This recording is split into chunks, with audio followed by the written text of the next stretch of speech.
Destruction of Jerusalem, 10 August AD 70, The Great Controversy by Ellen G. White.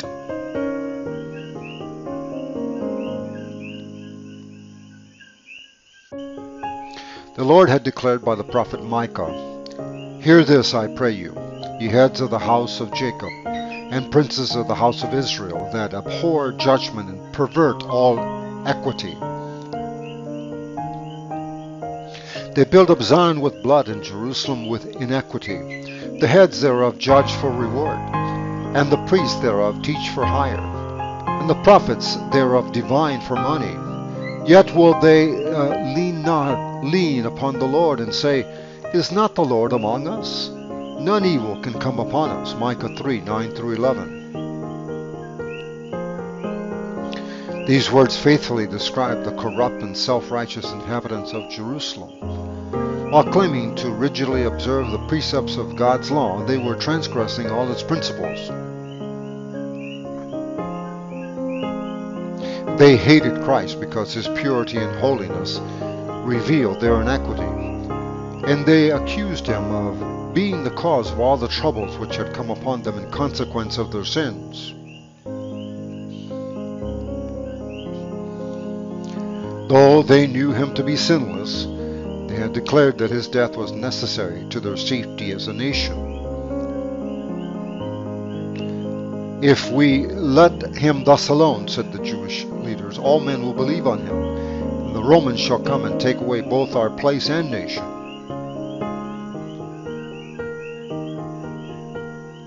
If Christ was sacrificed, they might once more become a strong, united people. Thus they reasoned, and they concurred in the decision of their high priest that it would be better for one man to die than for the whole nation to perish.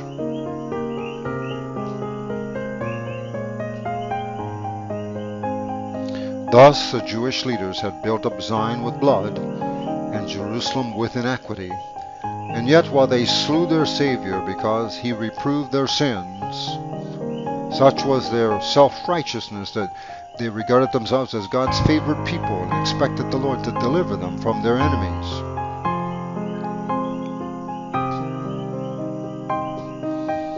"Therefore," continued the prophet, "shall Zion for your sake be plowed as a field, and Jerusalem shall become heaps, and the mountain of the house as the high places of the forest." Micah 3:12. For 40 years after the doom of Jerusalem had been pronounced by Christ himself, the Lord delayed his judgments upon the city and the nation. Wonderful was the long suffering of God toward the rejectors of his gospel and the murderers of his Son. The parable of the unfaithful tree represented God's dealings with the Jewish nation.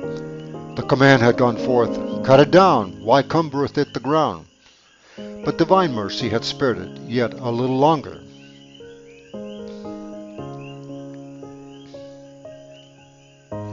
There were still many among the Jews who were ignorant of the character and work of Christ. And the children had not enjoyed the opportunities or received the light which their parents had spurned.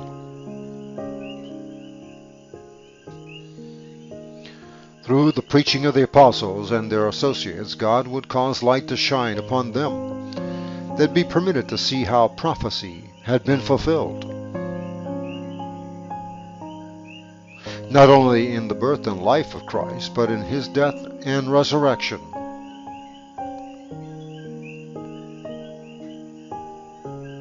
The children were not condemned for the sins of the parents, but when with the knowledge of all the light given to their parents, the children rejected the additional light granted to themselves, they became partakers of the parents' sins and filled up the measure of their iniquity. The long-suffering of God toward Jerusalem only confirmed the Jews in their stubborn impenitence. In their hatred and cruelty toward the disciples of Jesus, they rejected the last offer of mercy. Then God withdrew his protection from them, and remove his restraining power from Satan and his angels, and the nation was left to the control of the leaders she had chosen.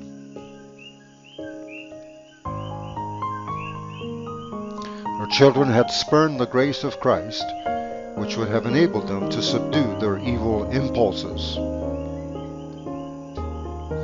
And now these became the conquerors. Satan aroused the fiercest and most debased passions of the soul.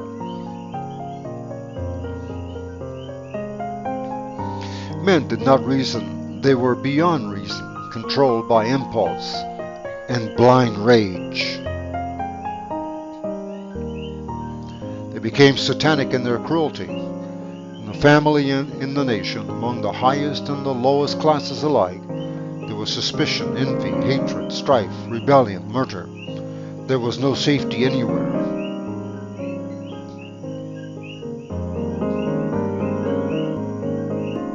Friends and kindred betrayed one another.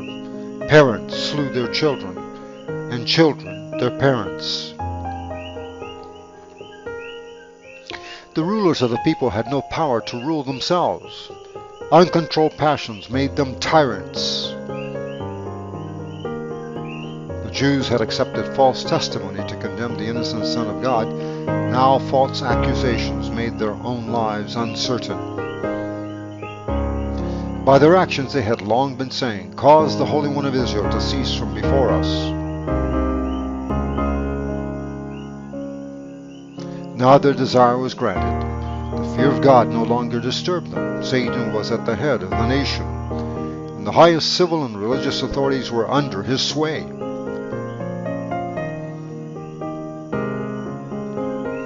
The leaders of the opposing factions at times united to plunder, torture their wretched victims, and again they fell upon each other's forces and slaughtered without mercy. Even the sanctity of the temple could not restrain their horrible ferocity. The worshippers were stricken down before the altar, and the sanctuary was polluted with the bodies of the slain. Yet in their blind and blasphemous presumption, the instigators of this hellish work publicly declared that they had no fear that Jerusalem would be destroyed, for it was God's own city. To establish their power more firmly, they bribed false prophets to proclaim, even while Roman legions were besieging the temple, that the people were to wait for deliverance from God. To the last, multitudes held fast to the belief that the Most High would interpose for the defeat of their adversaries. But Israel had spurned the divine protection, and now she had no defense.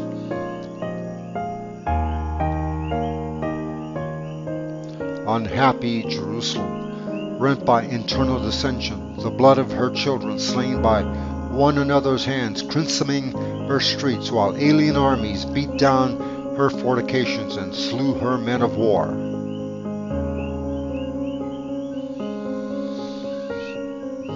All the predictions given by Christ concerning the destruction of Jerusalem were fulfilled to the letter.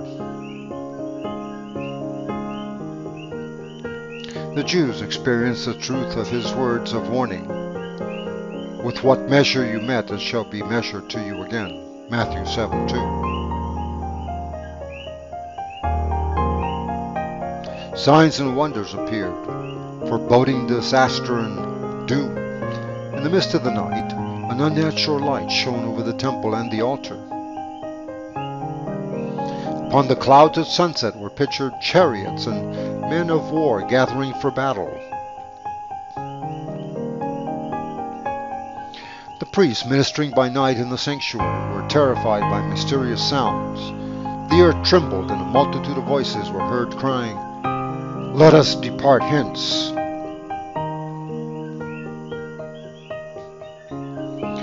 The great eastern gate, which was so heavy that it could hardly be shut by a score of men, and which was secured by immense bars of iron, fastened deep in the pavement of solid stone, opened at midnight without visible agency.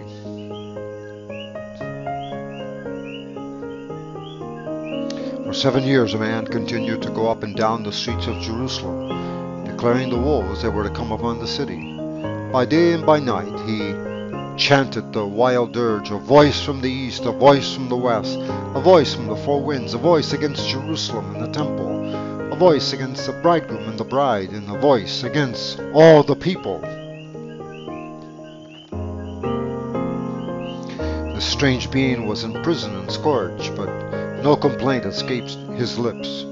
To insult and abuse he answered only, "Woe to Jerusalem! Woe, woe to the inhabitants thereof!" His warning cry ceased not until he was slain in the siege he had foretold.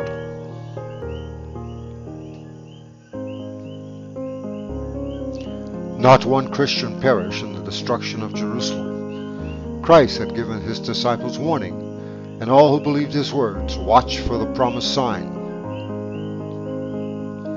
"When you shall see Jerusalem compassed with armies," said Jesus, "then know that the desolation thereof is nigh.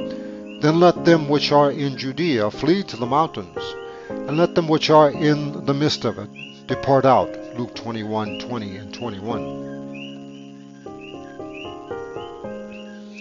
After the Romans under Cestius had surrounded the city, they unexpectedly abandoned the siege when everything seemed favorable for an immediate attack.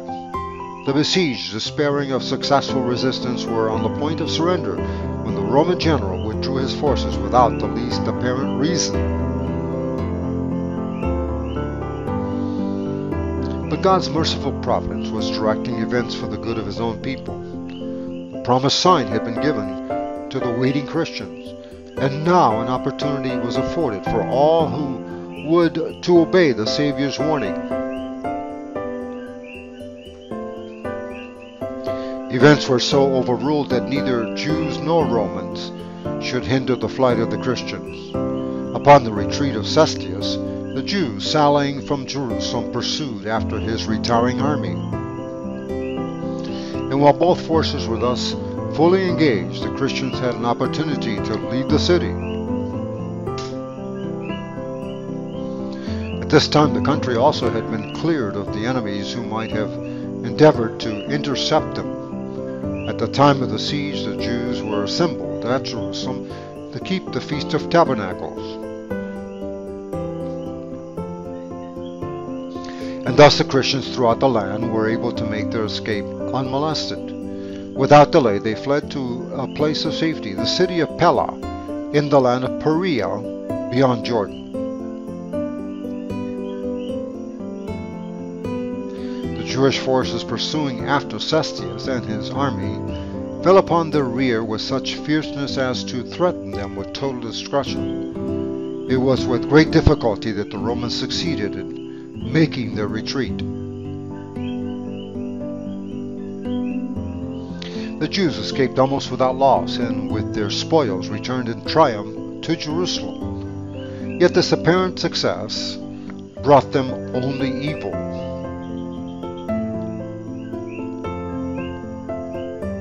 It inspired them with the spirit of stubborn resistance to the Romans, which speedily brought unutterable woe upon the doomed city. Terrible were the calamities that fell upon Jerusalem when the siege was resumed by Titus.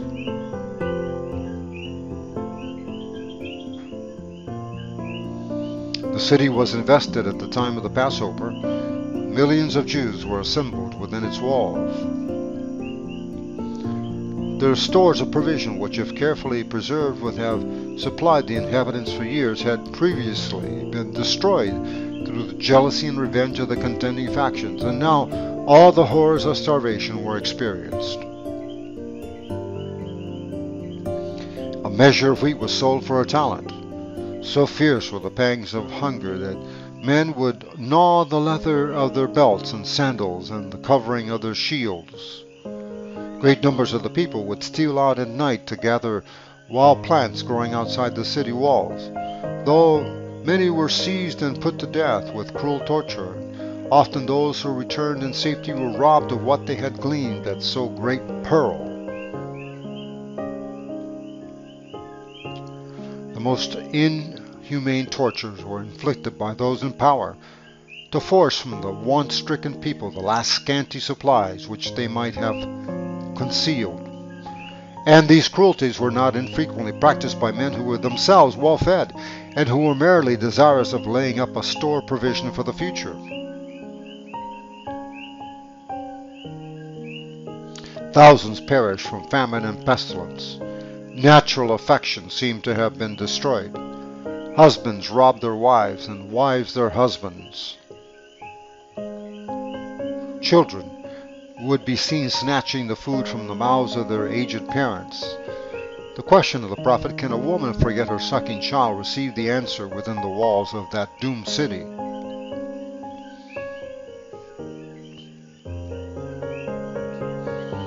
The hands of the pitiful woman have sodden their own children. They were their meat in the destruction of the daughter of my people.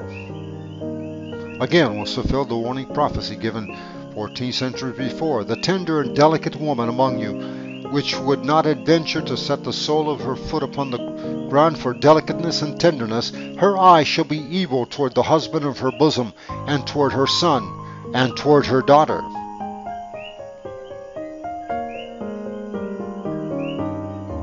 And toward her children which she shall bear, for she shall eat them for want of all things secretly in the siege and straitness, wherewith thy enemies shall distress thee in thy gates. The Roman leaders endeavored to strike terror to the Jews and thus cause them to surrender. Those prisoners who resisted were taken, were scourged and tortured and crucified before the walls of the city.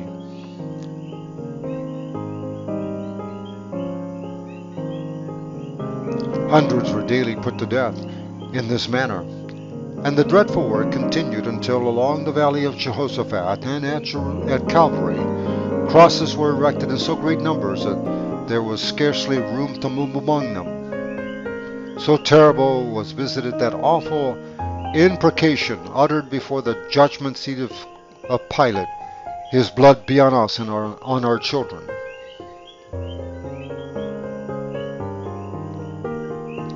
Titus would willingly have put an end to the fearful scene, and thus have spared Jerusalem the full measure of her doom. He was filled with horror as he saw the bodies of the dead lying in heaps in the valley. Like one in trance, he looked from the crest of Olivet upon the magnificent temple, and gave command that not one stone of it be touched. Before attempting to gain possession of this stronghold, he made an earnest appeal to the Jewish leaders not to force him to defile the sacred place with blood. If they would come forth and fight in any other place, no Roman should violate the sanctity of the temple. Josephus himself, in a most eloquent appeal, entreated them to surrender, to save themselves, their city, and their place of worship. But his words were answered with bitter curses. Darts were hurled at him, the last human mediator, as he stood pleading with them. The Jews had rejected the entreaties of the Son of God, and now expostulation and entreaty only made them more determined to resist to the last. In vain were the efforts of Titus to save the temple. One greater than he had declared that not one stone was to be left upon another. The blind obstinacy of the Jewish leaders and the detestable crimes perpetrated within the besieged city excited the horror and indignation of the Romans. And Titus at last decided to take the temple by storm. He determined, however, that if possible it should be saved from destruction, but his commands were disregarded.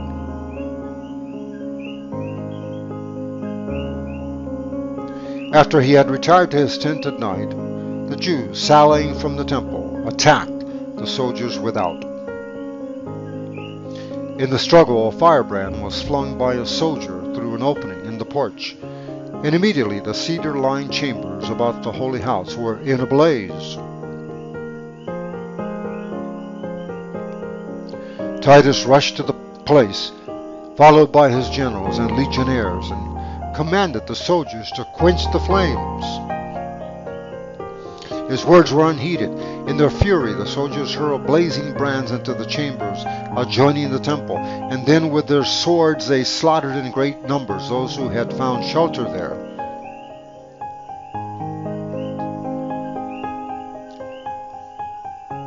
Blood flowed down the temple steps like water. Thousands upon thousands of Jews perished. Above the sound of battle, voices were heard shouting, "Ichabod, the glory is departed." Titus found it impossible to check the rage of the soldiery. He entreated with his officers and surveyed the interior of the sacred edifice.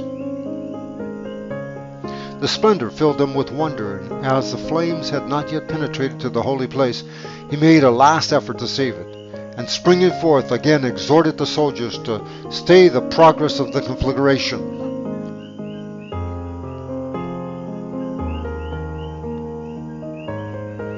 The centurion Liberius endeavored to enforce obedience with his staff of office, but even respect for the emperor gave way to the furious animosity against the Jews, to the fierce excitement of battle, and to the insatiable hope of plunder. The soldiers saw everything around them radiant with gold, which shone dazzlingly in the wild light of the flames. They supposed that incalculable treasures were laid up in the sanctuary.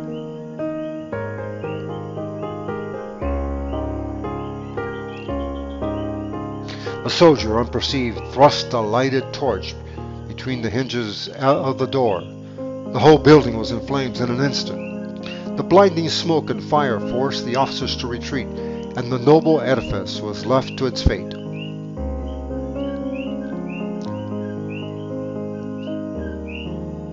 It was an appalling spectacle to the Roman. What was it to the Jew? The whole summit of the hill, which commanded the city, blazed like a volcano.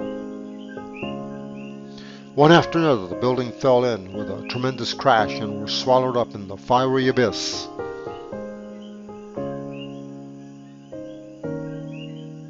The roofs of cedar were like sheets of flame. The gilded pinnacles shone like spikes of red light. The gate towers sent up tall columns of flame and smoke. The neighboring hills were lighted up, and dark groups of people were seen watching in horrible anxiety the progress of the destruction. The walls and heights of the upper city were crowded with faces, some pale with the agony of despair, others scrawling unavailing vengeance.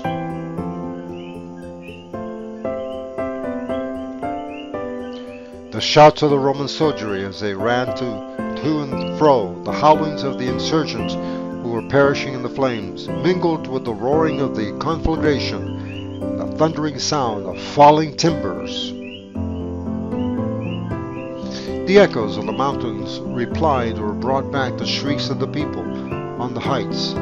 All along the walls resounded screams and wailings. Men who were expiring with famine rallied their remaining strength to utter a cry of anguish and desolation.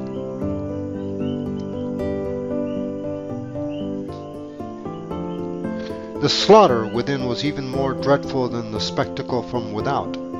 Men and women, old and young, insurgents and priests, those who fought and those who entreated mercy, were hewn down in indiscriminate carnage. The number of the slain exceeded that of the slayers. The legionnaires had to clamber over heaps of dead to carry on the work of extermination. After the destruction of the temple, the whole city soon fell into the hands of the Romans. The leaders of the Jews forsook their impregnable towers, and Titus found them solitary. He gazed upon them with amazement and declared that God had given them into his hands, for no engines, however powerful, could have prevailed against those stupendous battlements.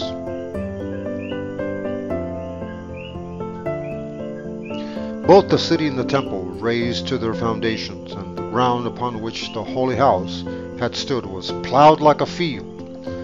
In the siege and the slaughter that followed, more than 1 million of the people perished.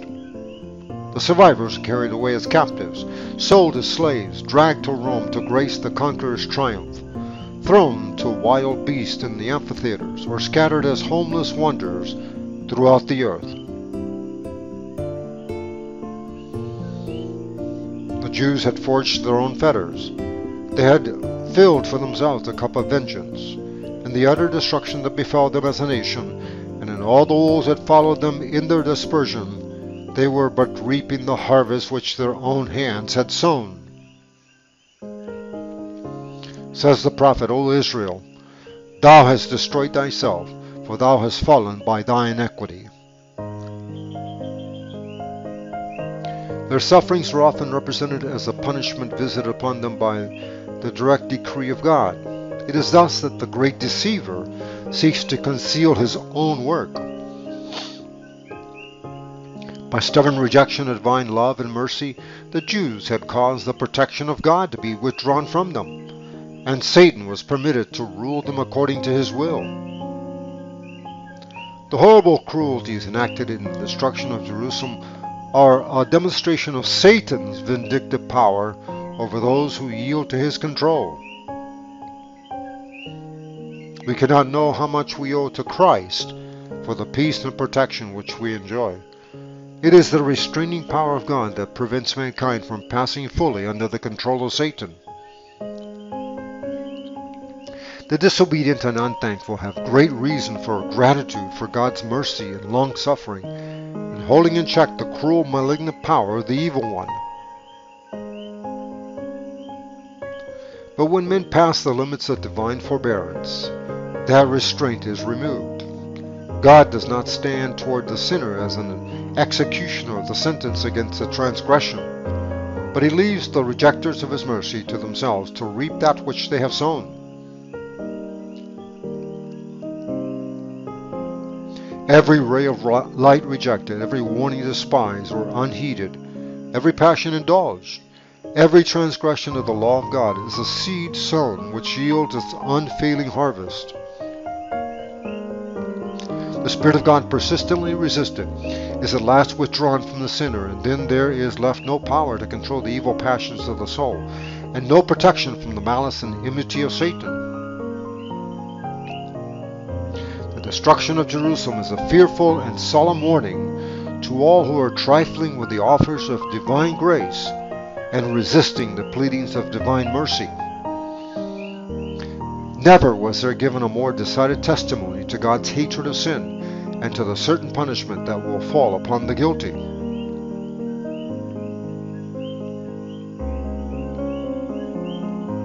The Savior's prophecy concerning the visitation of judgments upon Jerusalem is to have another fulfillment, of which that terrible desolation was but a faint shadow. In the fate of the chosen city, we may behold the doom of a world that has rejected God's mercy and trampled upon his law. Dark are the records of human misery that earth has witnessed during its long centuries of crime. The heart sickens and the mind grows faint in contemplation. Terrible have been the results of rejecting the authority of heaven. But a scene yet darker is presented in the revelations of the future. The records of the past, the long procession of tumults, conflicts, and revolutions, the battle of the warrior with confused noise and garments rolled in blood. What are these in contrast with the terrors of that day when the restraining Spirit of God shall be wholly withdrawn from the wicked, no longer to hold in check the outburst of human passion and satanic wrath? The world will then behold as never before the result of Satan's rule. But in that day, as in the time of Jerusalem's destruction, God's people will be delivered, every one that shall be found written among the living.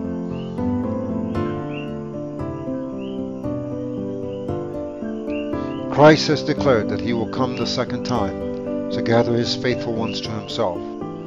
Then shall all the tribes of the earth mourn, and they shall see the Son of Man coming in the clouds of heaven, with power and great glory. And he shall send his angels with a great sound of a trumpet, and they shall gather together his elect from the four winds, from one end of heaven to the other.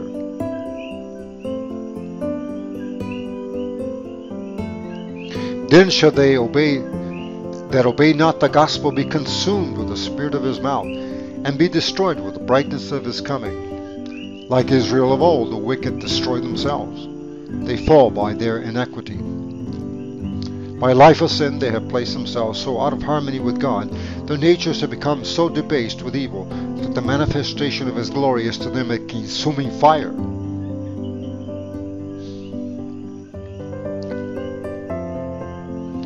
Let men beware lest they neglect the lesson conveyed to them in the words of Christ.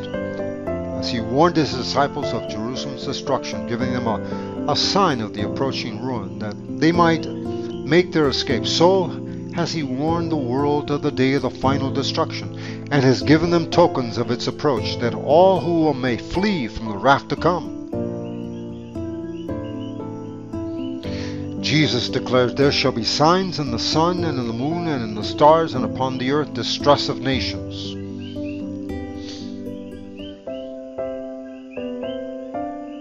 Those who behold these harbingers of his coming are to know that it is near, even at the doors. Watch ye therefore, are the words of admonition. They that heed the warning shall not be left in darkness, that day should overtake them unawares. But to them that will not watch, the day of the Lord so cometh as a thief in the night. The world is no more ready to credit the message for this time than were the Jews to receive the Savior's warning concerning Jerusalem. Come when it may, the day of God will come unawares to the ungodly. When life is going on in its unvarying round, when men are absorbed in pleasure and business and traffic and money-making, when religious leaders are magnifying the world's progress and enlightenment, and the people are lulled in a false security, then as the midnight thief steals within the unguarded dwelling, so shall sudden destruction come upon the careless and the ungodly, and they shall not escape.